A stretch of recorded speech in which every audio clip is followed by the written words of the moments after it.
দোয়া করেন, আল্লাহুম্মা আতিল হুসাইনা সাবরা আজরান ওয়া সাবরা। হে আল্লাহ, ইমাম হুসাইনকে তুমি এর সবর দান করে দাও, সবর দান করে দাও। আর যে কুরবানিটা এই কারবালার জমিনে হবে, তাকে তুমি ভালো আজর দান করে দাও। সুবহানাল্লাহ। মদিনা থেকে কারবালায় পৌঁছতে পারে, আমাদের ভাইবোন মারি আসতে পারে কি পারে না? পারে। জোরে বলেন, পারে কি পারে না? ভাইরা বাবারা আমার, দুঃখের কথা, ইমাম হুসাইন রাদিয়াল্লাহু তাআলা আনহু সব শেষ হয়ে গেল, এক এক করে সবাই শহীদ হয়ে গেল। আলী আসগরের কাহিনী সকালবেলা যখন আমি পড়লাম, ধৈর্য কুলায় না, ধৈর্য ধরা যায় না। আজকে আমাদের সন্তানকে আমরা কত ভালোবাসি, কত মায়া করি, কত মহাব্বত করি, সন্তানের শরীরে একটা আজ পর্যন্ত আসতে দেই না। আহারে, ইমাম হুসাইন রাদিয়াল্লাহু তাআলা আনহু খেমার বাহিরে চিন্তা চর্চা করতে আছেন। এবার জয়নব তিনার বোন ডাক দিয়ে বলতেছে, ভাই, ছোট্ট সন্তানের এই পানির পিপাসা আর আমাদের কাছে দেখা যায় না, আমরা সহ্য করতে পারি না। এই রোদের গরমে মায়ের স্তনের দুধ পর্যন্ত শুকাইয়া গেছে, মায়ের স্তনের দুধ পর্যন্ত শুকাইয়া গেছে। 6 মাসের আলী আসগর দুধ খাইতে পায় না, 10 দিন যাবত কারবালার খেমারের ভিতরে পানি নেই। আহারে, আমরা একদিন পানি না পাইলে থাকতে পারি না, কলের পানি হইলে চলে না, ফ্রিজের পানি লাগে। তারা 10 দিন যাবত 6 মাসের আলী আসগর সহ পানি পায় না কারবালার জমিনে। ওই ইয়াজিদি বেঈমানেরা ফুরাত নদীর ভিতরে পানির মধ্যে পহরা দিয়ে রাখছে। ভাই বন্ধু বাবারা, এই জায়গায় একটা কথা বলে যায়, কোনদিন কারো আপনি রাস্তা আপনার জমি দিয়ে রুখতে পারবেন না, কোনদিন কারো পানি আপনি বন্ধ করতে পারবেন না। যদি কারো পানি আপনি বন্ধ করে দেন, কারো রাস্তা আপনি বন্ধ করে দেন, ইয়াজিদের সঙ্গে হাসর হবে। কার সঙ্গে হাসর হবে? বর্তমান যুগে আছে না, আমার মানে যে হাত পর পাবো না, আছে কি আছে না? অনেকের কোলে পানি খাইলে পানি বন্ধ করে দেয়, আছে কি আছে না? এটা ইয়াজিদের খাসলাত, যে আমার কোলে তুমি পানি নিবার পাবা না, আমার পুকুরে তুমি পানি নিবার পাবা না। ইয়াজিদের অভ্যাস। এই অবস্থা, এই ব্যবস্থা যে করবে, হাসর ইয়াজিদের সাথে হবে। আমরা কি হাসর ইয়াজিদের সাথে যাই না হুসাইন রাদিয়াল্লাহু তাআলা এর সঙ্গে? আমরা বলেন, কার সঙ্গে যাই? আমার ভাইরা বাবারা আমার, ইমাম হুসাইন জয়নব রাদিয়াল্লাহু তাআলা আনহু সন্তানটা ছোট্ট সন্তান, 6 মাসের বাচ্চাই বা কত বড় হয়। চোখের পানি ছেড়ে ডাক দিছে, ভাই, এই ছোট্ট একটা সন্তানের পানি পিপাসা আমরা সহ্য করতে পারি না।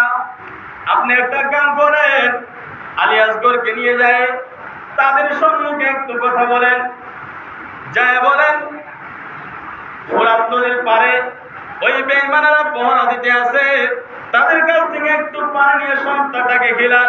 ছোট্ট সন্তানের মুখটা শুকায় যায়, মায়ের কলিজায় মারানা স্তনের দুধ শুকাইয়া গেছে।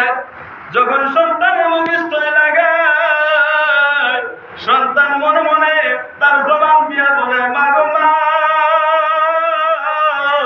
এই কারবালার জমিনের গরম আমি আলী আসগর সহ্য করতে পারি না। মায়ের চোখের পানি পড়তেছে। জয়নব হুসাইন রাদিয়াল্লাহু তাআলা আনহুর বোন ডাক দিয়া বলতেছেন, ভাই, দোষ করলে আমরা দোষ করেছি, দোষ করলে মুজরিম হইলে আমরা মুজরিম, কিন্তু ছোট্ট বাচ্চাটা তো কোনো দোষ করে নাই, আপনি একটু পানি খিলায় নিয়ে আসবেন। ইমাম হুসাইন রাদিয়াল্লাহু তাআলা আনহু ছোট্ট সন্তানকে কোলের মধ্যে লইয়া হাতের মধ্যে লইয়া আস্তে আস্তে ফুরাতের কিনারে চলে গেলেন। ডাক দিয়া বলল, হে ইয়াজিদি ফৌজেরা, হে ইয়াজিদি দুশমনেরা, আমার সঙ্গে তোমার দুশমনি আছে, আমার সঙ্গে তোমার লড়াই আছে, আমার সঙ্গে তোমাদের দুশমনি আছে, লড়াই আছে, কিন্তু এই ছোট্ট আলী আসগরের সাথে তো তোমার কোনো দুশমনি নাই, ছোট্ট আলী আসগর তো তোমার কোনো দোষ করে নাই। তোমরা তো চাইলে একটু পানি আমার আলী আসগরকে দিতে পারো। দেখো না, ছোট্ট বাচ্চাটা পানির পিপাসায় ছটফট করতে আছে।